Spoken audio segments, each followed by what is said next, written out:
14 दिन की जुडिशियल अपना कस्टडी मांगी है अपनी ईडी की कस्टडी में। उनको और कोई पूछताछ करना है।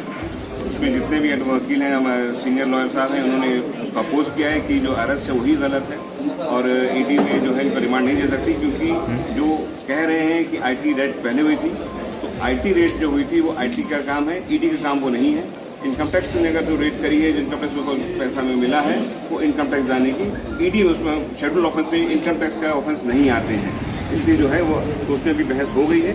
और अभी देखिए कि उन्होंने 14 दिन की रिमांड मांगी है कस्टडी के लिए और पूछताछ करने के लिए।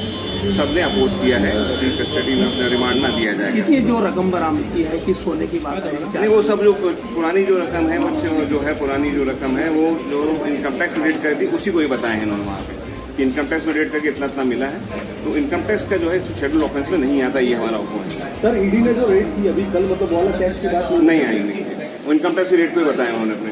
और अभी वो जो उन्होंने पेश किया वो अभी हमको दे रहे हैं कॉपी, जिन्होंने ऑब्जेक्शन क्या लगाए, रिमांड में जो क्या पेपर पेश किए हमको दिए नहीं थे, तो अब वो देने को तैयार हुए कि उन्होंने किस बेस पे रिमांड ले रहे हैं, वो पेपर अभी देंगे, दिए नहीं है। आप लोगों ने कहा कि इलीगल है, स्टिल पेंडिंग, ये इलीगल है। आप लोगों ने रिमांड जो ली जा रही है, जो अरेस्टिंग जो इलीगल, और ये है कि ईडी को पावर नहीं, इनकम टैक्स को पावर है, ये हमारा मेन ऑफेंस है। तो मनी लॉन्ड्रिंग का कोई मामला है कि नहीं सर? मनी लॉन्ड्रिंग का कोई मामला है कि नहीं?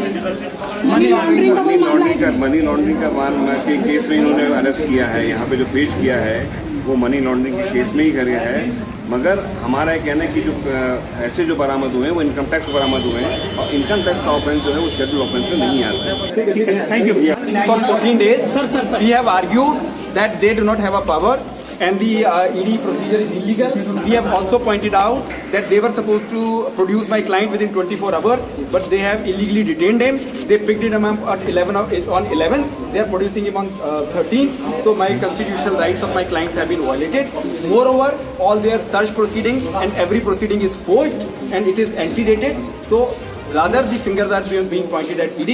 So we have argued the court has reserved. ED ने क्या कहा सर कि कुछ ED is talking about some unaccounted cash. So we have pointed out the judgment of Vijay Madan Lal Chaudhary that it is not income tax. That is the job of income tax, which is not a scheduled offence. So in this case, in the FIR, there is no predicate offence, no scheduled offence. So we have told the court that the court does not have the jurisdiction to exercise over our client. Thank you. Public press partner news triple P news में आपका स्वागत है। आप हमारे साथ breaking खबरें देखते रहे, साथ ही पब्लिक रिपोर्टर बने और पत्रकारिता और मीडिया बिजनेस में कैरियर बनाएं। हमारा चैनल सब्सक्राइब करें, कॉल करें 9200000310।